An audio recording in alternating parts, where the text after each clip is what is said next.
Nick Curry, cut and cap. I'm going into the polling place. Give me a quick sell on why I should vote for Proposal C. Well, I hope today we'll spend some time on the details and implications of the plan, but the issue before the voters is clear. If they want higher government spending and higher taxes, they should vote no on C. If they want lower taxes and lower government spending, vote yes on C. All right, golly, that sounds good. Representative Lynn John-Dahl, you advocate yes vote on Proposal A. What's it do for me? If Proposal A passes, homeowners will have their assessment increases limited annually to 5% or inflation, whichever is less. Barbara Morehouse, you don't like either one, do you? No, both Proposals A and C get away from the principle of uniformity in assessments that we've had in the state for a long time. Proposal A doesn't really give much relief to anybody. Proposal C, the state cannot afford. It will cause increases in taxes and cuts in services. Our three guests are proponents and opponents of the two tax proposals on your Tuesday ballot. We're going to try to take those proposals apart tonight. Helping me to do that are two Lansing regulars, Chris Christoph of the Detroit Free Press and Donovan Reynolds of Michigan Public Broadcasting. I'm Jim Harrington. This is Spotlight.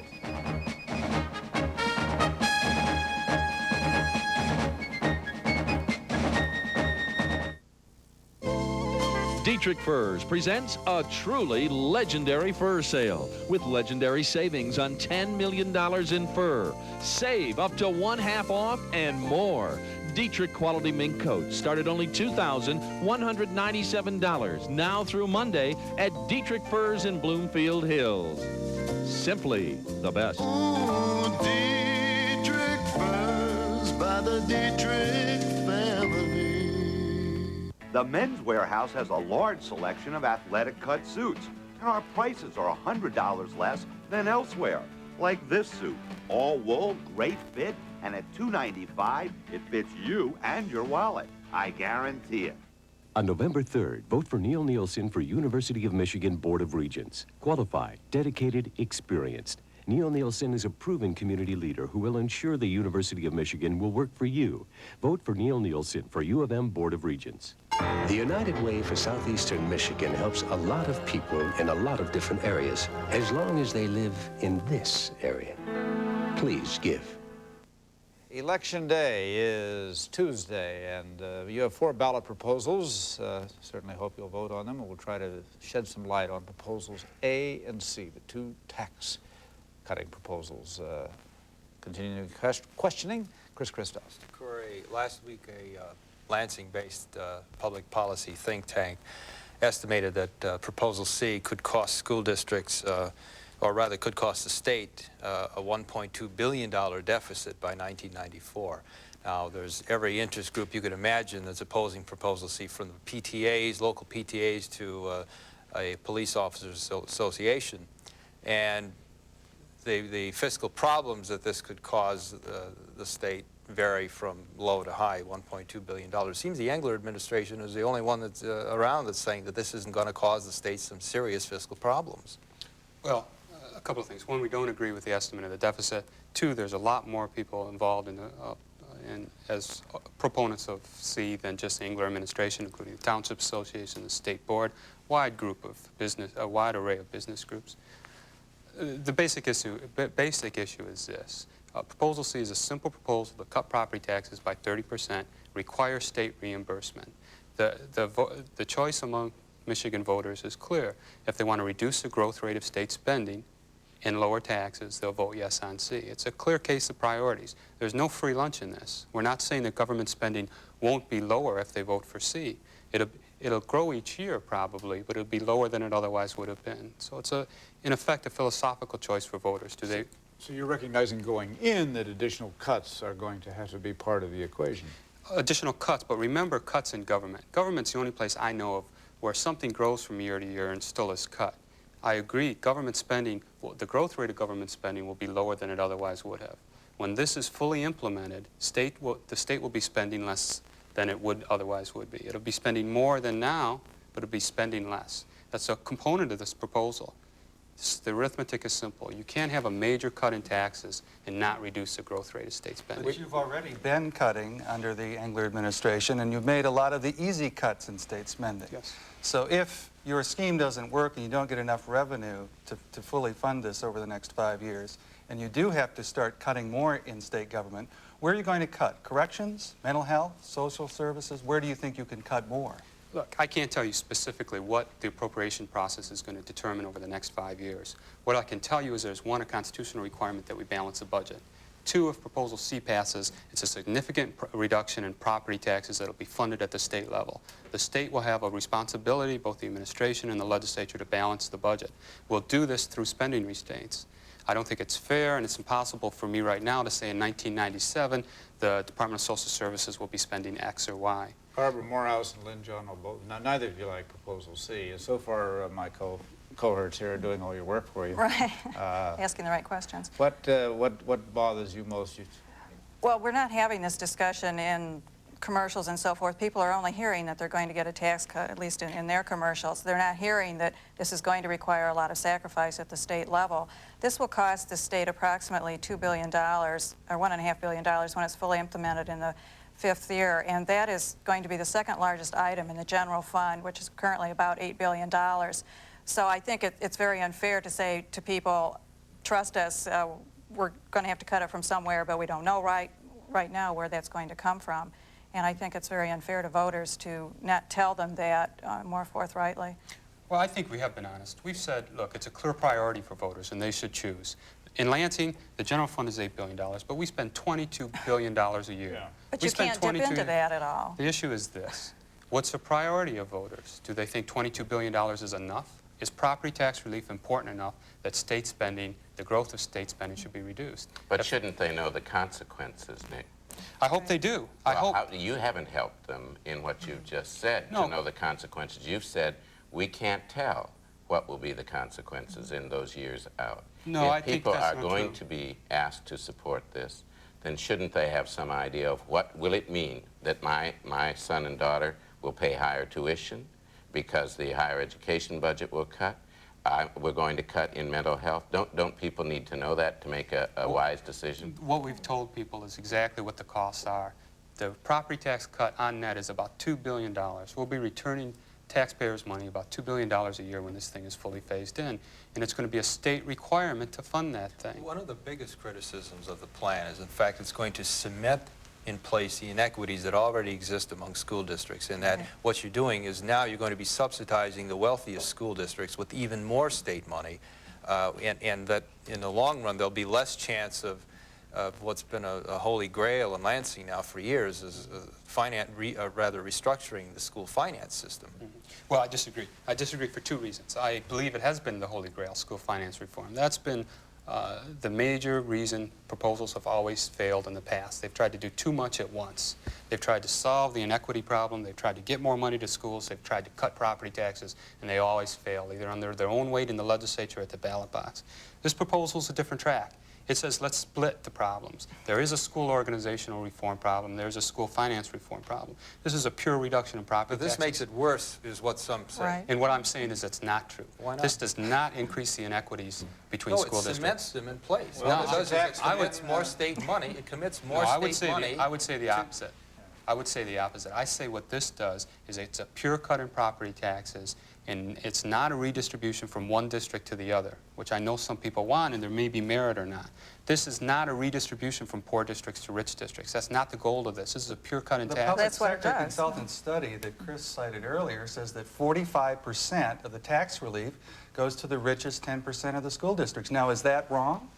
Is the numbers Is wrong? it inaccurate? The numbers are slightly overblown, but look, what Proposal Well, how C much does- overblown? Well, look, I agree with the general theory, and that's this. What Proposal C does is gives the same percentage cut in property taxes to all homeowners and all businesses.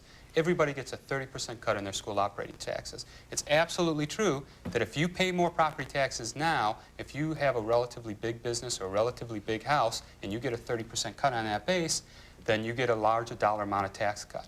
Our position is this, that what's fair? Well, fairness is a little like beauty. It's in the eyes of the beholder. What we say is when we raise taxes, what we do is go get a millage increase, and everybody pays a 1% increase in their taxes. That's what a millage increase does. We think it's fair when we cut taxes that we cut them across the board the same way we did when we raised them. But it does put into the Constitution that discrepancy, which means that the higher the wealthier districts are going to wind up with more state dollars in terms of the way in which it plays out. So Yes. what you do is now put in the Constitution that discrepancy or that inequity. Right, but anytime you have to buy an argument, anytime an argument is to be reasonable, the alternative has to be reasonable too. What you're arguing is the alternative would be that we cut local property taxes and we don't reimburse schools. That's we make not the local school alternative districts argument. The alternative argument is to give people who need tax relief the tax relief. This favors people in wealthy school districts. I live in Bloomfield Hills. We only pay 25 mills on our schools, which is about 10 mills lower than the state average. And you get less relief because you're levying less mills. But we pay a lot per household, and we pay a lot per school or per student. Spend approximately $9,000 per pupil. The state will be reimbursing us, subsidizing us $3,000 per pupil when this is implemented, and we don't think that's fair. So your proposal, again, is that we should cut property taxes, I assume, but that we should make the schools in your district just eat it. We should cut their taxes, and there still I'm not saying that. We should cut millage rates. Should there be state reimbursement or not? I'm not saying there shouldn't be reimbursement. I think this is a terrible proposal for a lot of reasons. I'm not saying take this proposal and just take the reimbursement of the rich school districts out, and that makes it perfect. Okay, so you don't agree with the reporter's question that the problem is the inequity in the reimbursement because you think districts should be reimbursed. I think if there's a cut, people should be reimbursed and not single out the districts. But I think they're right in saying that this locks in the inequities. We're going to take a break, let Nick take a breath, and we'll pick on Representative John Dahl a little when we come back right after this.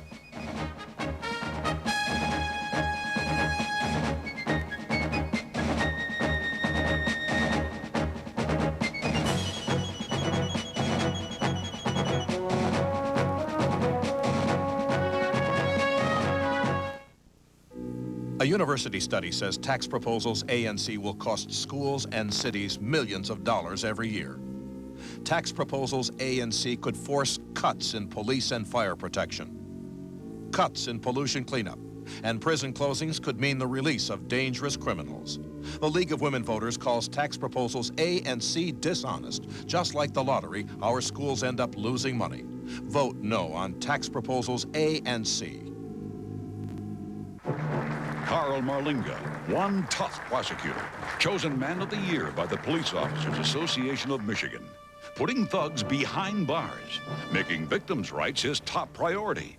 Carl Marlinga, leading a bold, aggressive fight against crime, winning the battles against drugs and guns on the streets and in our schools. The crime fighter you know, the crime fighter you trust. Carl Marlinga, Macomb County's prosecutor. Can you find the drug pusher in this picture? It's hard to believe kids this young are at risk because someone their age may be offering them drugs. Someone they think is their friend. Talk to your kids about drugs. Tell them that anyone who offers them drugs is not a friend. Meet Kevin Jones, age 7. If he doesn't start reading now, he may never get off this step. Get him booked. Gail Robbins, age 13. Without reading, how will she ever become a Hollywood star? Get her booked. Reading is fundamental to getting kids from where they are to a better place in life. That's why there's RIF, the national organization that's getting kids to read right now. Get them booked now for the future.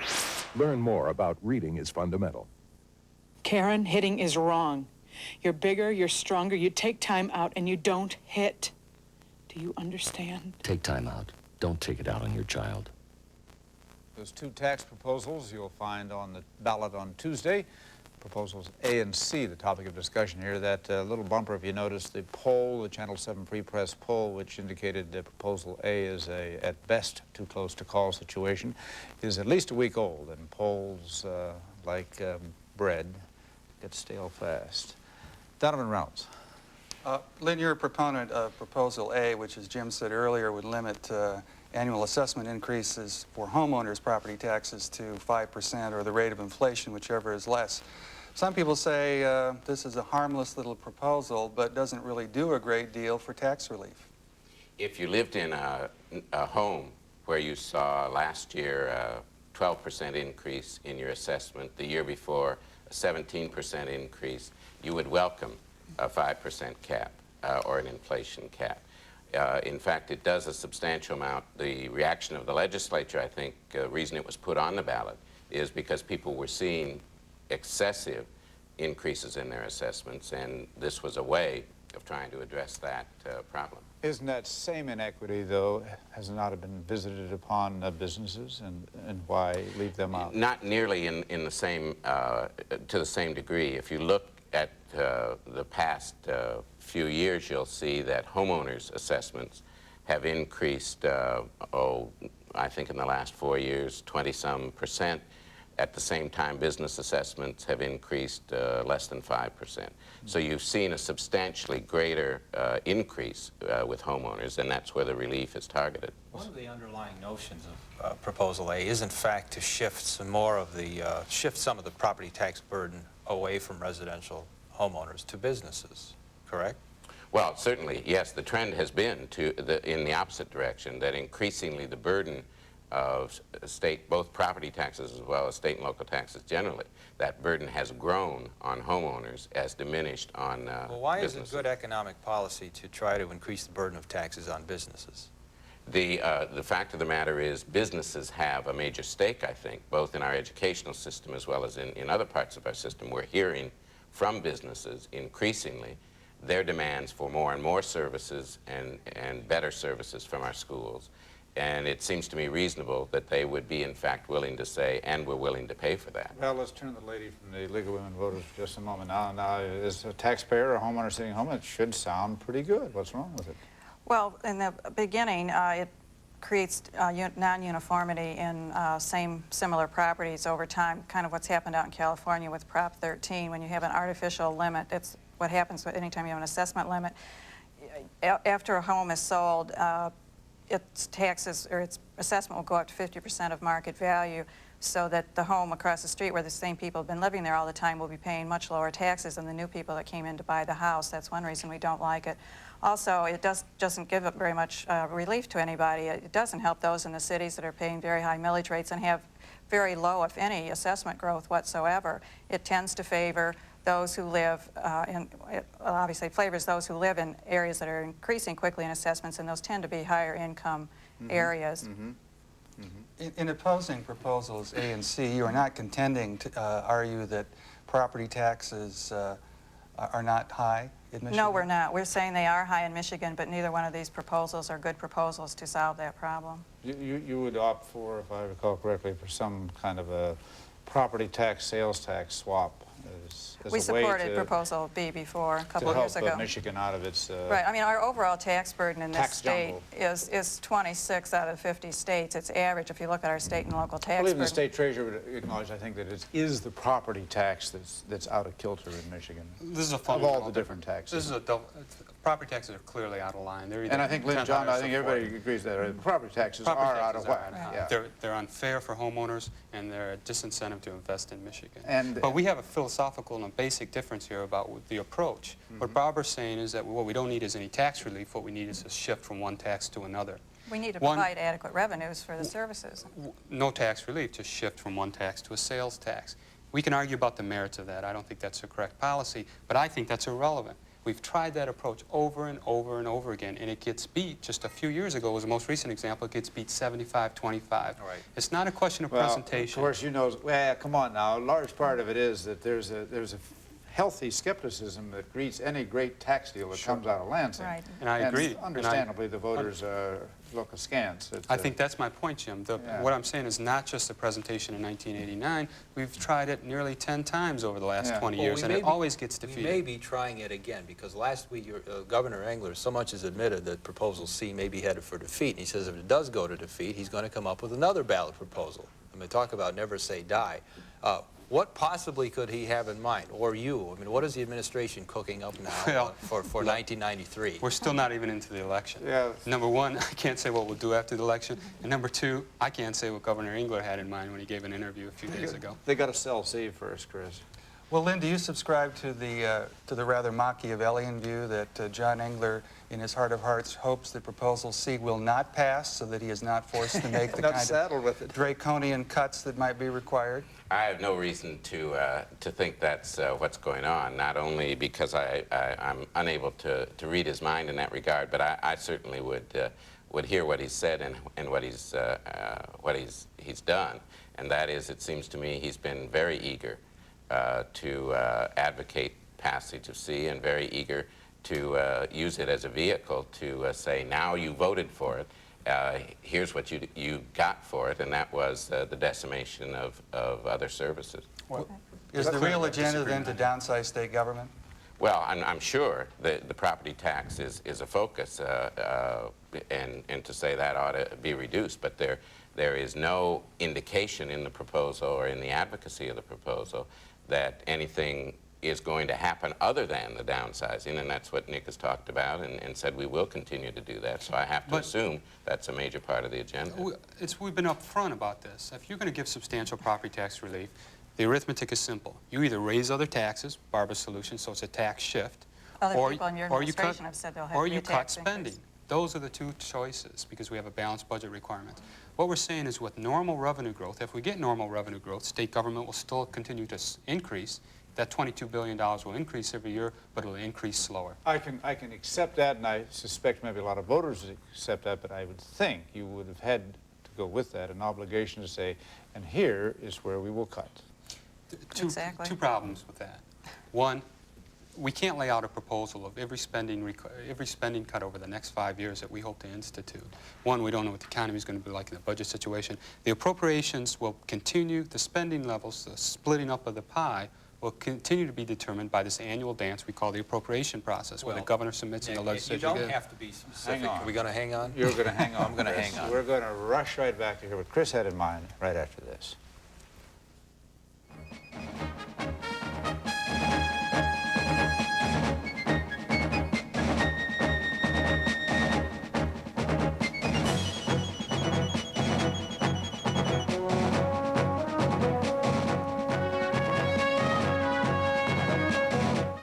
Chief Eagle presents Kenny Rogers, Magic of the Season, starring Kenny Rogers.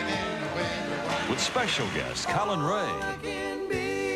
A night of all your Christmas favorites and all your Kenny Rogers favorites. And introducing the magical illusions of Melanie Kerr. December 1st through 6th, 8 performances at the Fox Theater. Tickets now at the Fox Theater, Ticketmaster, or charge by phone. Bring the whole family to Kenny Rogers Christmas, Magic of the Season. Brought to you by Southeast Michigan Jeep Eagle Dealers. Thank you. To all of you attracted by Buick's reputation for quality, but who think a new Buick is beyond your means, may I make the following suggestion? Go see the new Buick Skylark Custom. It is every bit a quality Buick. And as the most affordable Buick for 1993, it makes Buick quality more attractive than ever. Visit Superior Buick on Michigan Avenue east of the Southfield in Dearborn. Justice Dorothy Comstock Riley, Supreme. First woman elected to the Michigan Court of Appeals. First woman appointed to the Michigan Supreme Court. And in 1987, elected by the court to be Chief Justice. The Detroit News endorsing Justice Riley said her record is exemplary. We urge the re-election of Justice Dorothy Comstock Riley. Detroit Free Press said Justice Riley has a long record of service and a good sense of the challenges facing the Michigan court system. Her long-term planning for the system deserves recognition and credit. Justice Dorothy Comstock Riley, Supreme. It's a scientific fact that 29% of all adults smoke. And 19% of all teenagers smoke. But not even 1/1,000,000th of 1% of little kids smoke. Which proves scientifically that little kids are smarter about cigarettes than teenagers, and a whole lot smarter than grown-ups. Stay smart about smoking. Winston Churchill overcame stuttering, and so can you. For help, call the Stuttering Foundation of America at 1-800-992-9392. Going down the home stretch, and it's Chris Christoph of the Free Press I interrupted. Yes? I started to say that you don't have to be specific with exactly where you're going to be cutting, but I think a lot of people want to know what the general philosophy of John Engler is for the next 2 years. corrections. He's already cut social services and taken an awful lot of heat for that. This last round with the mental health cuts in Lafayette Clinic was just much messier than anybody wanted in the administration. I think people are looking to see just what general direction the administration wants to go in cutting state services further. And I've tried to tell you over and over again that I can't lay out specifically what the budget's going to look like when it's submitted in February. There will be a fiscal year 1994 budget recommendation. It will be balanced, and if cut and cap passes, it will include cut and cap. You're missing the basic point, though. The basic point here is that the relative deterioration in the Michigan economy in the 1980s, and the point is we want to try and do something to turn that around in the 1990s, and property tax relief is a significant component of that, turning around the state economy. Would you, Lynn John Doe, would you agree that if both A and C fail, and we just saw again the results of our survey, which, as I noted, is a week old, nonetheless, all the polls have indicated with both A and C facing uphill fight between now and Tuesday, would you agree that up in the legislature you'll be right back where you left off if they both fail? You will still have this monster that desperately needs to be wrestled to the ground. Well, school finance and... Yes, I was going to say more than one monster, Jim. Well, but two interlocking ones are school finance and property tax. Yes, for certain. We still have all of the problems that we had before. We have perhaps an added problem immediately, and that if both A and C go down, and that is the problem of what we do in response to the assessment freeze that we've just experienced. Because you have a lot of towns just waiting for that freeze to come off. That's right, and I think that's probably in November, if A and C go down, one of the things that we will attend to. But I think we'll also be addressing the whole issue of how do you, I mean, if I had $1.5 billion, which I think we don't have, but the administration is proposing here to spend for school finance and property tax relief, I think we can fashion a much better proposal than this. Do you think that the air of compromise might prevail? It hasn't too awful much in Lansing this last... I'm not sure. Forecasting the legislative process is more difficult than forecasting the economy. What I can say, taxpayers have one choice in front of them now. They have, well, they have two. They have A and C. They have the ballot proposals on Tuesday, and that's it. There may be alternatives, perfect proposals other people can think of. Voters aren't going to get that option. What they have now is A and C. Well, but they close options if they start amending the Constitution, Right. because those can only then be addressed by the way, by coming back again. We should take note that you can vote yes or no on both A and C. Both A and C could pass, and the track record for the Michigan Supreme Court is to go with the one that has the highest vote then. The Constitution says that if you're amending two amendments amending the same Well, and every section. court test has taken it that way. Yeah, D and H from 82, that was true. Any other last thoughts, Barbara Morris? Well, I think the voters have, thank you, the voters have a clear choice, and that is to vote no on A and C. These are irresponsible proposals to try to eliminate our property tax problem, and I think they need to realize the severe consequences of voting yes. Barbara Morehouse, thank you very much for being with us on Thank Spotlight today. Nick Curry, thank you for coming down to Lansing, and Representative John Dahl, you too, appreciate it. Chris Christoph, Donovan Reynolds, we thank you, and you guys are all going to vote and help us count on Tuesday, and you are going to vote too, aren't you? Tuesday is the day, and we're going to set a record, a modern time turnout record, all right, on Tuesday. I'm Jim Harrington. Thanks for being with us. Good day.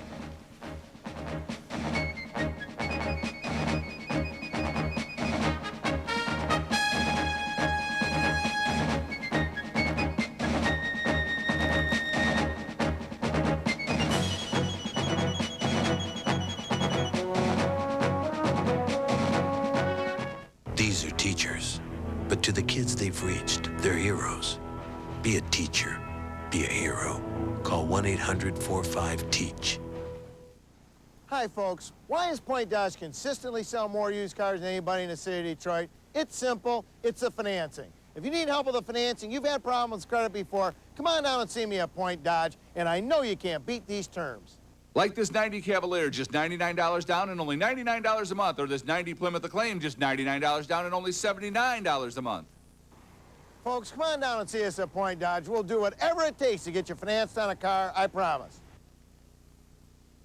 Who's really behind Proposal D? The people of Michigan. Proposal D is endorsed by more than 70 different groups. D is endorsed by the State Chamber of Commerce, endorsed by the Small Business Association, endorsed by the deputy sheriffs, and endorsed by 7 leading newspapers, including the Detroit News. Why? Because D gives up to $5 million in medical benefits and still lowers rates by reforming the system to make insurance work better. Michigan says yes to Proposal D.